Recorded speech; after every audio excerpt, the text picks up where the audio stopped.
sentencia número 1057 del Tribunal Supremo de Justicia del pasado 4 de agosto que ordenó la reestructuración amplia de la Sociedad Venezolana de la Cruz Roja y el cese de los cargos de sus directivos con más de 43 años en la organización, fue confirmada una nueva junta con miembros de la sociedad civil, sectores académicos y empresariales.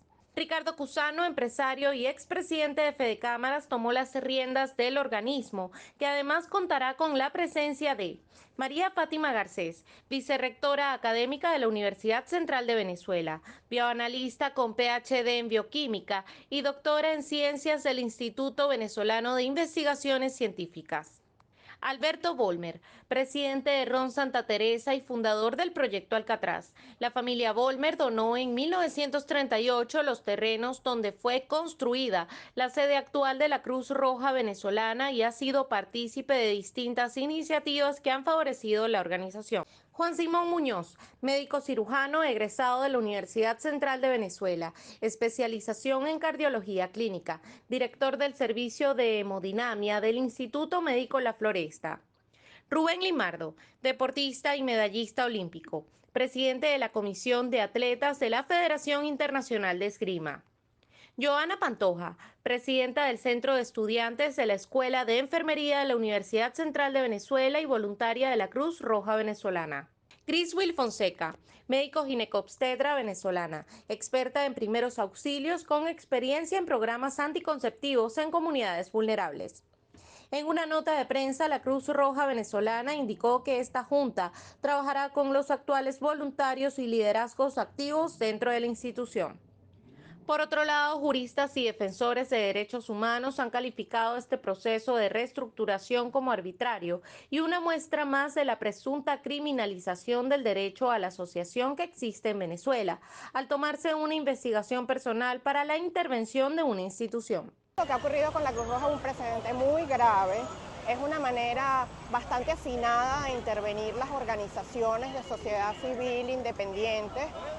Realmente no hay una anulación de la organización, pero hay una intervención por medio de una orden legislativa para sustituir no solamente a su directiva, sino colocar una junta reestructuradora. Se utiliza una investigación personal para tomar control de una organización y despojarla de todas sus funciones.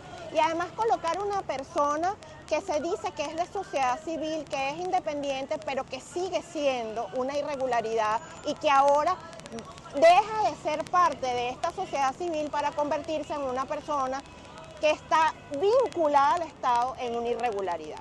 Sí, el proceso fue absolutamente irregular y no permitió el derecho a la defensa de la persona que ha sido imputada. Y además fíjense que la sentencia no solamente lo remueve a él de su cargo, sino que también ordena una reestructuración contra todo el conjunto de la organización. Así que aquí la intención siempre fue otra, no fue intentar hacer justicia con una denuncia de unas personas que supuestamente habían sufrido acoso laboral, sino que también aquí lo que se intenta es tener una organización que sea, entre comillas, independiente para poder gestionar recursos, porque ese es el mensaje que nos están dando al nombrar un empresario al frente de la Junta de Reestructuración. Aquí no se está nombrando una persona con experiencia humanitaria, con experiencia en trabajo en el sector salud, sino que se está precisamente designando un empresario, porque aquí la clave no es beneficiar a las personas, sino gestionar recursos. Desde el organismo indicaron que durante los próximos días serán presentados los nuevos miembros del Comité Directivo de la Cruz Roja Venezolana, quienes deberán trabajar apegados a los principios fundamentales de la Cruz Roja Internacional y la Media Luna Roja Internacional. También aseguraron que la red de ambulatorios y hospitales se mantiene trabajando de manera normal en todos los estados del país en sus horarios habituales y que hasta este momento no hay presencia de organismos del Estado ni de organismos de seguridad en ninguna de estas sedes. Desde Caracas, Venezuela, Irene Mejías. Se cumple el primer año de gobierno de Gustavo Petro en Colombia. Muchos son los análisis. Sin embargo, hay coincidencia en que ha sido marcado por algunos escándalos y porque tampoco ha podido avanzar en el Congreso de la República la agenda de reformas que prometió en su campaña y que inició a tramitar desde el comienzo de su gobierno. No podemos nosotros aquí negar que se necesita una reforma a la salud, que se necesita una reforma pensional y por supuesto una reforma laboral. En esas tres ejes de este gobierno, que ha sido las apuestas, nos hemos encontrado con sorpresas, que es que la coalición de gobierno estaba pegada realmente era con babitas. No había realmente una coalición de gobierno fuerte al momento de hacer tránsito estas reformas. Cada una de las tres reformas surgieron en torno a esas necesidades, pero en el Congreso de la República muchas de estas no recibieron el apoyo que se esperaba. Sobre inseguridad en regiones de frontera, el Pacífico y suroccidente del país, entre otras, los grupos armados han sembrado el miedo. En cuanto a la política de drogas, el ministro de Defensa, Iván Velásquez, ha reconocido la baja en incautación de cocaína. De acuerdo a Indepaz, solo en lo que va del año 2023 asesinaron a 100 líderes sociales y se registraron 57 masacres.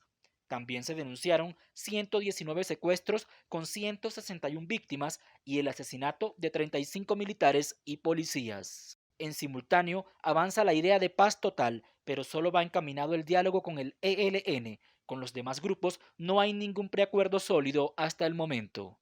El cese al fuego con el ELN tiene una importancia grande, diría que grandísima, si genera dos cosas. Primero, una confianza en la opinión pública sobre este proceso, sobre el que hay mucho escepticismo.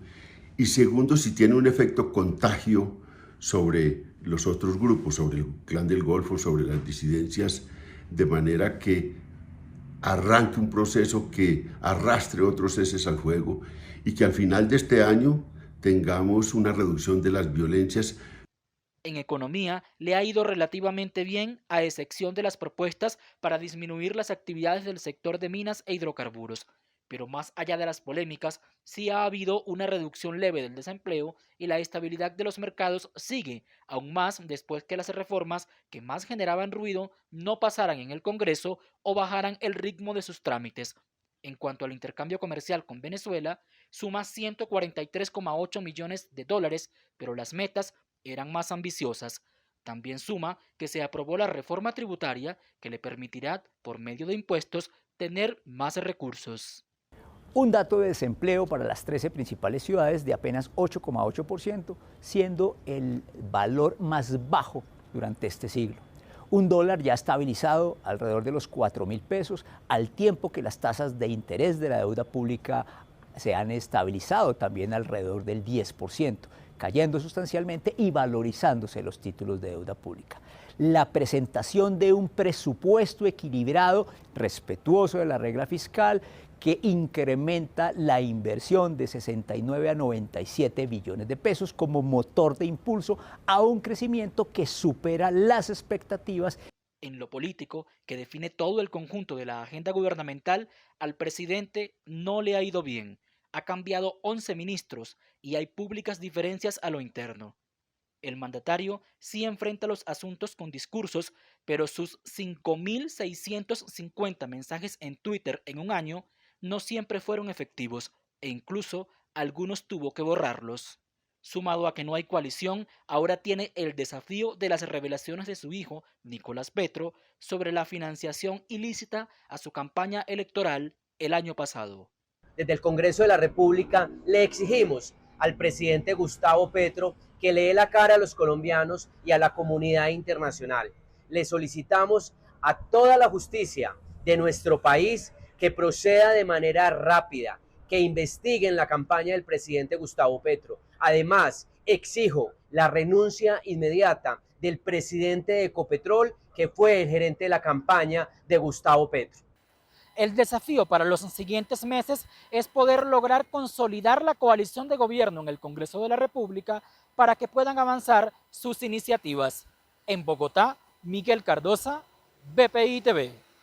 En junio y julio tuvimos un aumento. Lo que procuramos es que no se trasladen los migrantes en estos autobuses inseguros, porque hay muchos accidentes y estamos cuidando eso y protegiéndolos con albergues, alimentación.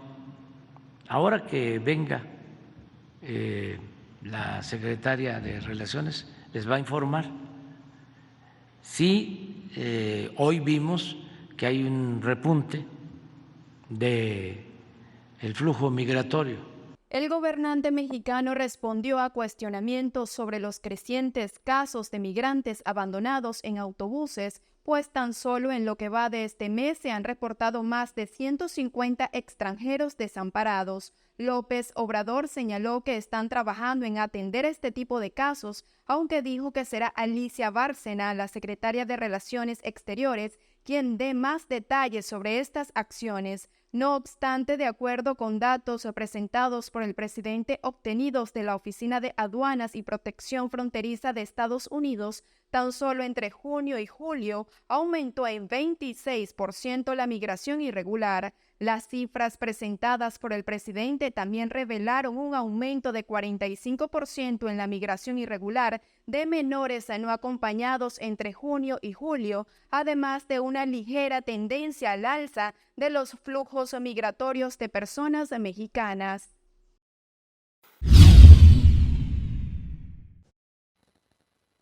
Al cumplirse el primer aniversario del gobierno de Gustavo Petro, decidimos analizar cuáles han sido las implicaciones de sus medidas nuevas o de continuidad administrativa en lo relacionado a la inclusión laboral, educativa, económica y de otra índole de la población migrante en el país. Lleva un año de restablecimiento de relaciones y no conozco ni el primer documento que la misión diplomática de Venezuela, los consulados venezolanos hayan emitido. Entonces seguimos en una situación de indefensión, ellos no apostillan, no dan partidas de nacimiento, no otorgan pasaportes, no otorgan cédulas, no contribuyen absolutamente en nada.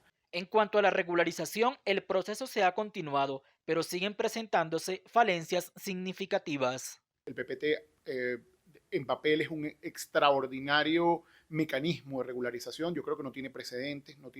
Yo no he tratado de estudiar el tema en Latinoamérica u otro país que en un solo momento o mediante un acto administrativo concreto haya regularizado más de 2 millones de personas. Eso no tiene precedentes y eso se agradece.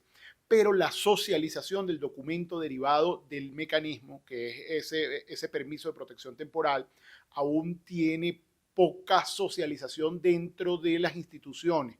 Y hablo de las instituciones, tanto las públicas como las privadas. Aún tienen muchas cortapisas los migrantes venezolanos que tienen el PPT para gozar de todos los derechos de manera plena. Además de que para algunos trámites aún no se acepta el permiso de protección temporal PPT y hay ciudadanos que tienen más de un año esperando se los entreguen, para los refugiados la situación es más compleja. Los tiempos de respuesta, los tiempos en que la Cancillería le da a los solicitantes de refugio respuesta son tiempos muy largos. El proceso pasa de los 3 años. Y mientras tanto, mientras la persona está en el proceso, está restringida en una cantidad de derechos laborales, derechos civiles, derechos políticos, derechos económicos. Eso es una restricción enorme que está hecha, que pudiera uno interpretar que está hecha como para que la gente desista de la solicitud y busque otra fórmula de regularización o se vaya del país. Mundaray afirmó que hay venezolanos sometidos a esclavitud laboral, sexual y a otras vulneraciones de derechos. Por ello pide que así como se visibiliza la actuación de los migrantes cuando son victimarios, también se atienda a los que son víctimas. En cuanto a los procesados, el abogado advierte que hay muchos bajo detención preventiva, aunque legalmente pudieran estar en libertad. Hay muchos venezolanos detenidos por situaciones que en términos normales serían excarcelables para otros. Pero el hecho de que los jueces interpreten de que hay peligro de fuga, de que no están debidamente arraigados en el país, ha generado que la prisión preventiva se mantenga. Entonces, sobre esto también he llamado la atención. Incluso he podido hablar con personal de la Defensoría del Pueblo diciendo que los venezolanos que son procesados por delitos, que es una doble vulnerabilidad y a veces la gente dice, bueno, ¿quién los manda?, etcétera. Y no es así. Hay gente que está injustamente detenida. Este tipo de cosas tienen que ser revisadas. A pesar de la continuidad administrativa de algunos planes para la población migrante, muchos señalan que en el tema de identificación se ha quedado atrás el trabajo realizado por Migración Colombia comparado con los años anteriores desde la implementación en principio del Permiso Especial de Protección PET y posteriormente el Permiso por Protección Temporal PPT. En Bogotá, Miguel Cardosa, BPI TV. El mercado de colas negras aproximadamente es de 8,5 millones de cajas mensuales. El producto que está entrando desde Colombia, fabricado por Postobón, pues ya está ocupando una porción importante del mercado nacional. Mensualmente están ingresando más de 2 millones de cajas por la frontera de refrescos fabricados en Colombia, que si no cumplen controles de ningún tipo, no cumplen con normas sanitarias, ni de etiquetado, ni de metrología, y no pagan impuestos municipales, ni nacionales, ni parafiscales. Como dije ya, esto ya representa lo que es una industria dentro del país, la dimensión del contrabando. La Asociación Nacional de Bebidas Refrescantes detalló que, por ejemplo, en el estado Zulia, el de mayor consumo de refrescos en el país, 4 de cada 10 bebidas gaseosas son ingresadas por la frontera con Colombia de forma ilegal. La organización advirtió que esta situación es un problema de salud pública porque estos productos no presentan el número de registro sanitario emitido por las autoridades venezolanas. En el marco de una ceremonia, el gobierno entregó a las Fuerzas Armadas de Ecuador 42 vehículos y equipo de protección para reforzar la lucha contra la inseguridad causada por el auge de la delincuencia y el crimen organizado. En el acto, el presidente de Ecuador, Guillermo Lasso, destacó la utilidad de los vehículos. Hoy he venido para entregarles 42 camionetas todoterreno que les serán muy útiles para continuar velando por la seguridad de nuestro Ecuador. Las camionetas se destinarán a labores de inteligencia, patrullaje y vigilancia en los sectores más conflictivos de Ecuador. El mandatario avanzó que esta semana también entregará los primeros 20 vehículos blindados de un total de 179 adquiridos en Turquía e Israel. Esas unidades, con capacidad para transportar a 11 soldados armados y equipados, poseen un blindaje contra proyectiles o dispositivos explosivos improvisados y están equipados con una ametralladora de calibre 12,7 milímetros y un sistema de visión nocturna para operar en la noche. El presidente dijo que cada día se fortalecen más en esta lucha y que emplearán todas las herramientas logísticas y legales que estén a su alcance. Hasta derrotar al crimen organizado sin claudicar, sin ceder y sin pactar con nadie de ellos. La entrega de este equipamiento militar hace parte de un esfuerzo del gobierno ecuatoriano para enfrentar la amenaza del narcotráfico, la minería ilegal y el crimen organizado transnacional que azotan al país.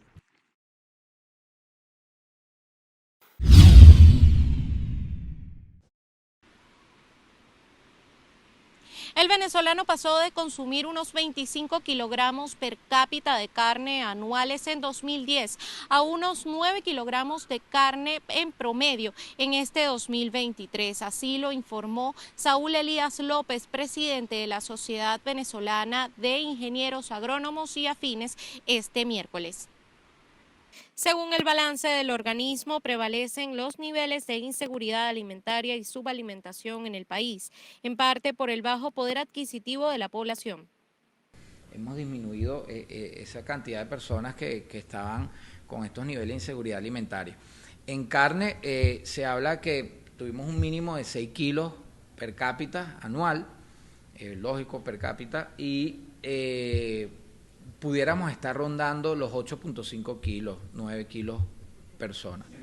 Pese a esta situación, López calificó como positivo el ciclo de siembra actual en el caso del maíz, que pasó de 250.000 hectáreas sembradas en 2022 a 285.000 hectáreas en este 2023, lo que se traduce en unas 1.200 toneladas de producción, esto a pesar de problemas asociados con el cambio climático. Lo que es un buen indicador porque estamos aumentando lo que es la productividad, los rendimientos en el caso del maíz.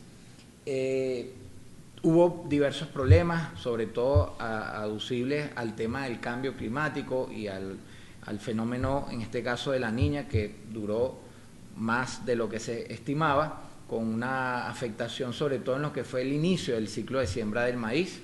Muchos perdieron y tuvieron que resembrar, y parte de eso fue también la caída en la estimación que teníamos de más de 300.000 hectáreas de maíz sembrada. Desde la Sociedad de Ingenieros Agrónomos además precisaron que pese a la recuperación del sector pudiera haber un estancamiento debido a la falta de financiamiento, el cual pasó de 1.500 millones de dólares por parte de la banca a unos 200 millones de dólares.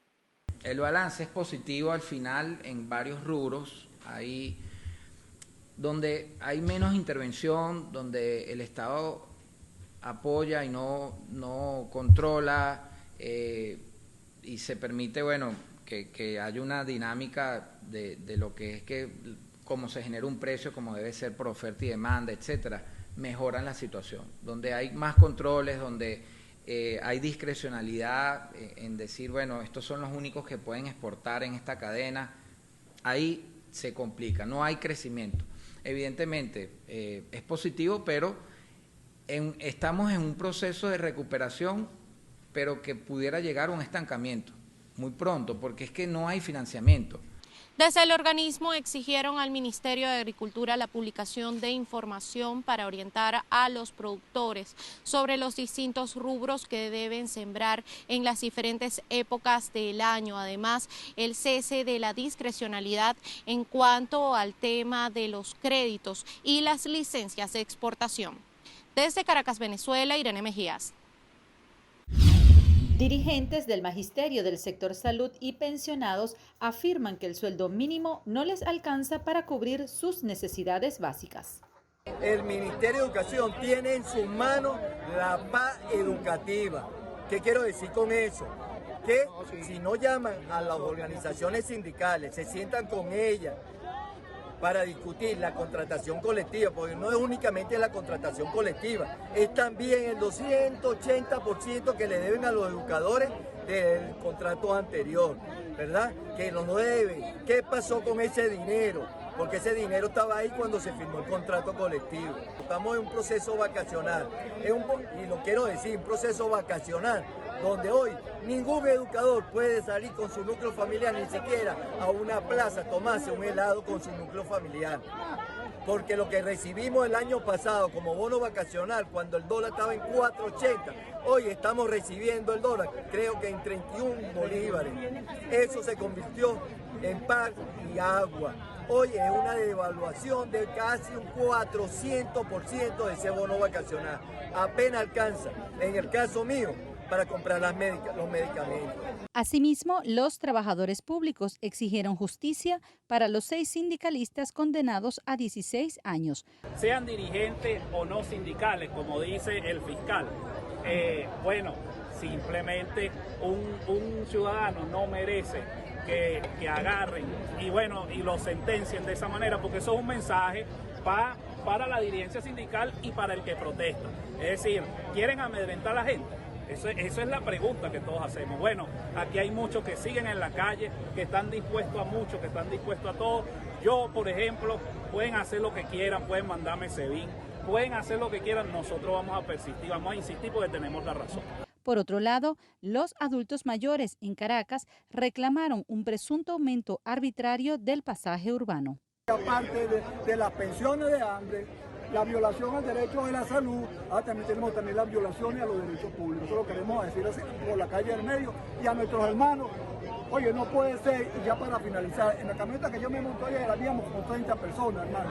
Y el único que le dijo al tipo, pégame la caseta ahí, pégame la resolución ahí, fui yo, los dos compañeros, de una manera pasiva, hermano. Pagando dos.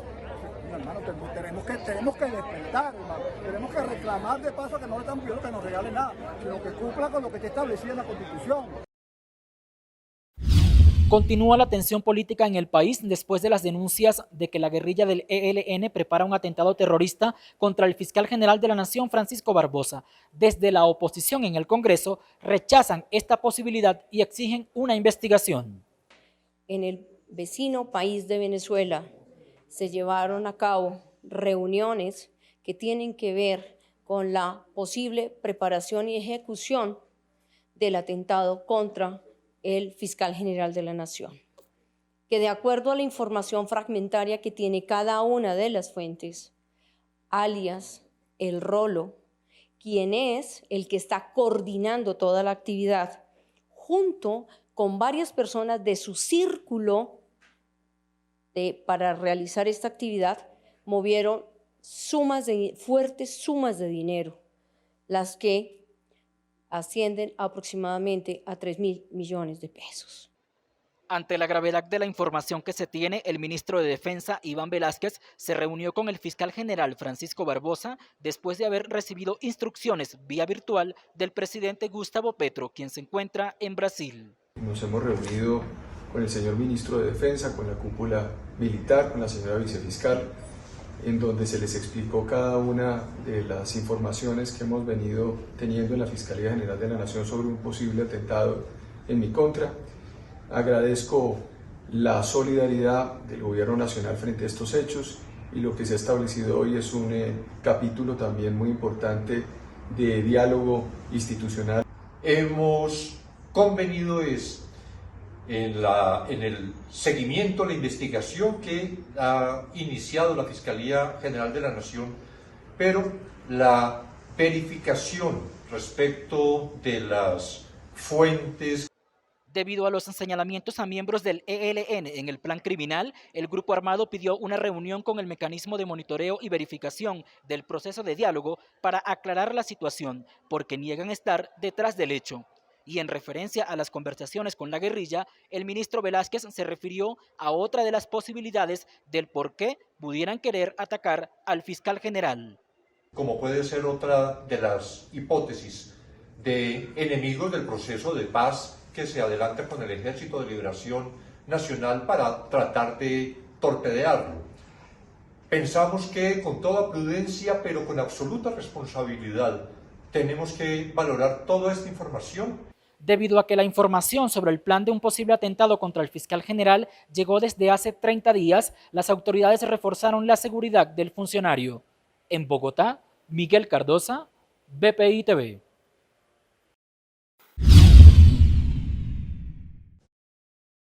La participación del Buró Federal de Investigaciones de Estados Unidos fue confirmada por el presidente de Ecuador, Guillermo Lasso, quien señaló que solicitó a Estados Unidos el apoyo del FBI para esclarecer el asesinato del candidato presidencial Fernando Villavicencio, víctima de un atentado perpetrado por presuntos sicarios a la salida de un mitin electoral en Quito la tarde de este miércoles. Hasta el momento, las autoridades han revelado que en el asesinato de Villavicencio participaron varios hombres, supuestamente sicarios, y que existen 6 extranjeros detenidos por su presunta relación con el crimen.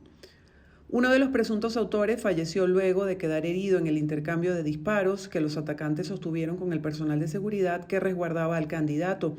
Las autoridades no han confirmado si detrás del mortal atentado, que dejó también al menos 9 heridos, entre ellos 3 policías, está alguna de las bandas de crimen organizado que operan en Ecuador.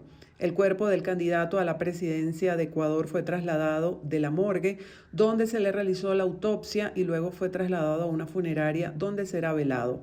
Los restos mortales de Villavicencio salieron en un vehículo fúnebre cerca del mediodía, después de que los familiares de la víctima del atentado insistieran en que se le fuera entregado el cuerpo del candidato para proceder con el velatorio ante la consternación del país.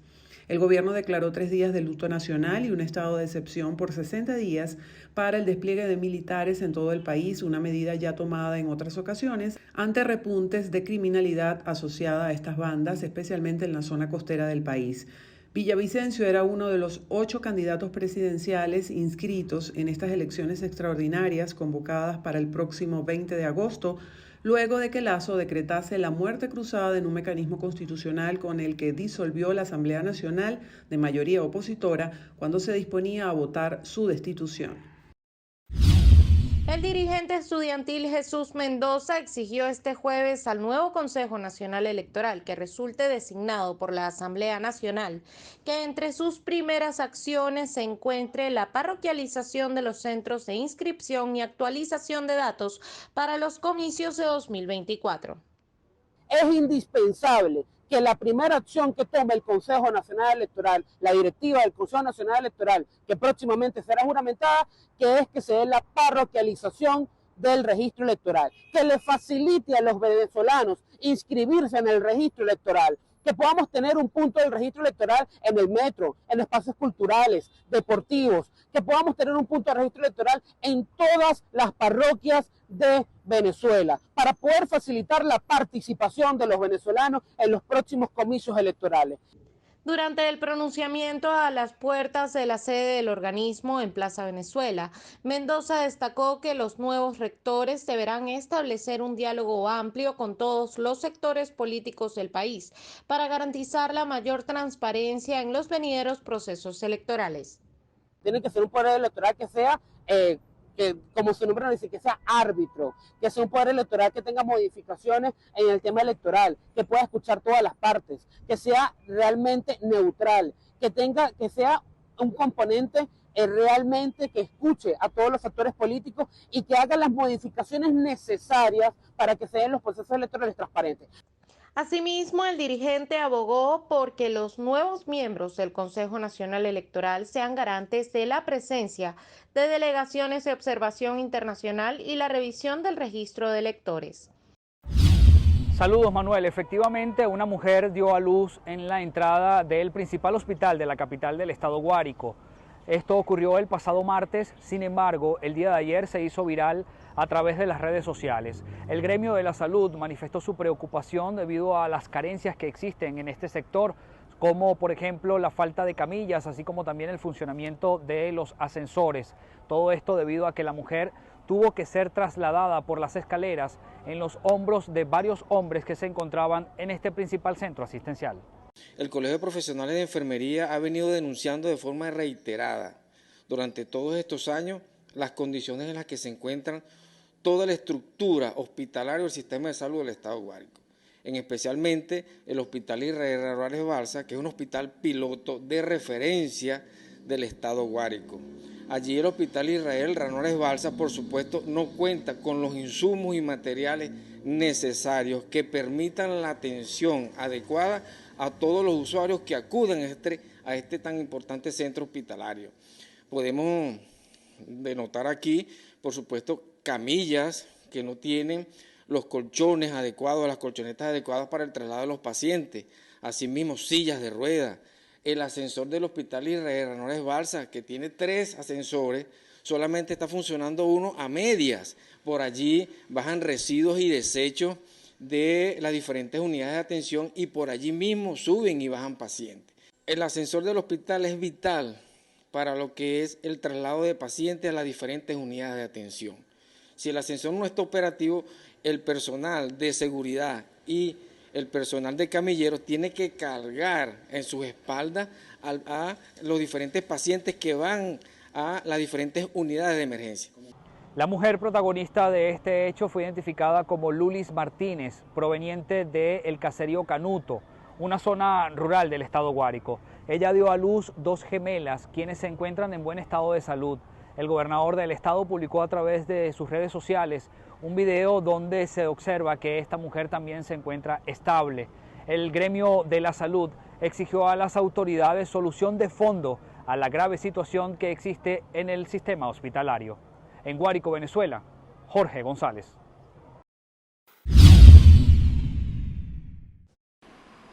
Ciudadanos aseguraron haber vivido momentos de angustia durante la tarde de este jueves a consecuencia de las lluvias caídas en la Gran Caracas, en las que además destacaron los fuertes vientos generados. La lluvia se registró por casi 40 minutos, afectando diversas zonas de los municipios Libertador, Chacao y especialmente en Baruta, donde se produjo el lamentable fallecimiento de José Leonardo Triviño, un taxista de 53 años que recibió el impacto de un árbol de gran envergadura cuando se trasladaba en su vehículo por la autopista Prado Celeste. Mucha brisa, demasiado movimiento de los árboles. Bueno, no fue nada fácil. De hecho, aquí en la Prado del Este hubo una pérdida de un compañero. No trabaja con nosotros, pero sí en un tiempo pasado perteneció a la línea. Un colapso total. Las lagunas, los huecos, las quebradas que se desbordan, por lo menos como la de los Campitos. Es difícil. Horrible, horrible. Bueno, fue una cosa, pues, catastrófica. Primera vez en mi vida que por lo menos hago, ¿cómo te digo? Que veo eso, pues. y eso fue como que los techos se iban a volar. Eso fue horroroso. Asimismo, ciudadanos pidieron a las autoridades realizar trabajos preventivos y abocarse a estas situaciones. Que estuviesen más pendientes de ya cortar los árboles porque es un peligro y en realidad con eso es algo sobrenatural que viene desde el cielo, pues uno ya se nos escapa de nuestras manos. Por su parte, la alcaldía del municipio Baruta, en el estado Miranda, indicó que al menos 30 árboles cayeron como parte de la contingencia y se presentaron 17 puntos de afectación eléctrica. Creo que la respuesta fue lo más rápida posible, a pesar de todas las contingencias. El municipio rápidamente se abrieron las principales avenidas del municipio, dando una respuesta oportuna. Adicionalmente, lo que pasó ayer fue un fenómeno muy atípico porque las fuertes brisas, o sea, de alguna manera quien vio los videos, yo tengo videos que me tocaron desde Manzanares, parecía que lo que estuviese entrando es un huracán en una lluvia, cosa no muy probable y no muy constante en el valle. Pero, bueno, a razón de eso es la gran cantidad de situaciones que se nos presentaron con el tema de los árboles. Autoridades se mantienen en constante monitoreo de la situación ante posibles emergencias que se pudieran producir en las próximas horas. Desde Caracas, Venezuela, Irene Mejías. La Feria de Emprendimientos organizada por Cedrizuela se llevará a cabo en la Plaza de Usaquén, al norte de Bogotá, y en ella participarán 42 emprendimientos venezolanos. Esta es una iniciativa que tenemos desde Cedrizuela, a la que se suma la Alcaldía Mayor de Bogotá, y luego vamos sumando varios actores como la Alcaldía Local de Usaquén, terminó USAID sumándose también, Harlem Alliance también se suma, la Fundación Juntos Se Puede y otros organismos, para poder llevar la feria que ya hacemos nosotros de forma privada, el Cedrizuela Fest, todos los diciembre, para poder llevar esta edición gratuita. 42 emprendimientos van a estar aquí en la Plaza de Usaquén el día domingo desde las 9 de la mañana hasta las 5 de la tarde. La convocatoria superó las expectativas, se inscribieron para participar más emprendimientos de los esperados y se hizo una selección. Esos 42 emprendimientos vienen de una convocatoria de 527 emprendimientos que se logró en 48 horas. La idea es que pues estos 527 emprendimientos se sigan sumando, se sigan visibilizando. Importantísimo además que esta actividad la estamos haciendo desde el éxito. Hay empresas importantes, emprendimientos ya grandes, hay emprendimientos de base que están comenzando, pero sí era importante para nosotros difundir esta actividad y que esta feria sea mostrar desde el éxito y no solamente desde la ayuda al pobre emprendedor que está comenzando. No, esta feria está pensada y está organizada desde el éxito. Y hablando de los organizadores, se trata de Cedrizuela, una iniciativa que nació en las redes sociales, pero ahora es mucho más que eso. Nosotros comenzamos como bien lo dices, como una cuenta en Instagram para brindar información, pero nos hemos convertido en una plataforma de comunicación. Tenemos página web, estamos en todas las redes sociales, pero también nos hemos convertido como en una especie de plataforma para los emprendimientos. Desde diciembre del año pasado tenemos la Fundación Cedrizuela, tenemos la Corporación Cedrizuela que aglutina todo lo que tiene que ver con medios de comunicación y apoyo, y todo lo que estamos haciendo, inclusive esta feria de este domingo, tiene que ver con nuestra visión de poder lograr hacer una asociación de emprendimientos venezolanos acá, que seamos la voz, que podamos darle cara a la migración productiva y positiva. Esta actividad es el preámbulo a la feria central que se desarrolla en el próximo mes de diciembre y también es organizada por Cedrizuela. En Bogotá, Miguel Cardosa, BPI TV. Esta imagen hoy le da la vuelta al mundo. La policía de Ecuador los señala como los presuntos autores materiales del asesinato del candidato presidencial Fernando Villavicencio cuando salía de un mitin electoral en Quito.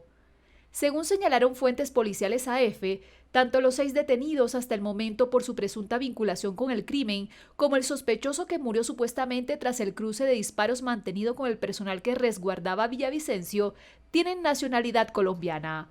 En un inicio, el ministro del Interior de Ecuador, Juan Zapata, se había limitado a señalar en una rueda de prensa que los 6 detenidos eran extranjeros, sin precisar la nacionalidad, aunque sí los identificó como Andrés M., José L., Adey G., Camilo R., Yule C. y John R.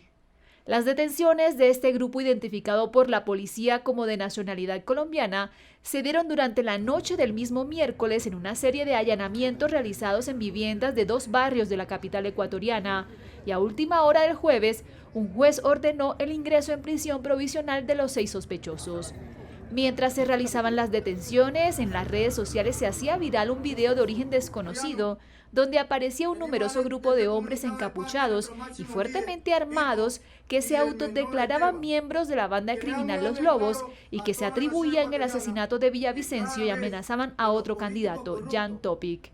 Esto fue respondido por otro video también viral e igualmente de origen desconocido, donde otro grupo de hombres vestido de blanco y a cara descubierta afirmaba de la misma forma ser integrantes de Los Lobos y se deslindaba del atentado contra Villavicencio. Las Fuerzas Armadas comenzaron a desplegarse en el país para cumplir con el estado de excepción declarado por Guillermo Lasso y el Consejo Nacional Electoral, que ratificó que el proceso de comicios sigue y espera que el movimiento Construye, por el que se presentaba Villavicencio, pueda designar a un reemplazo. Sin embargo, la foto de Villavicencio seguirá en las papeletas electorales, que ya están todas impresas, y Construye ha pedido a un grupo internacional para investigar el crimen, así como postergar el debate de candidatos del próximo domingo, que se celebrará 7 días antes de la votación el 20 de agosto.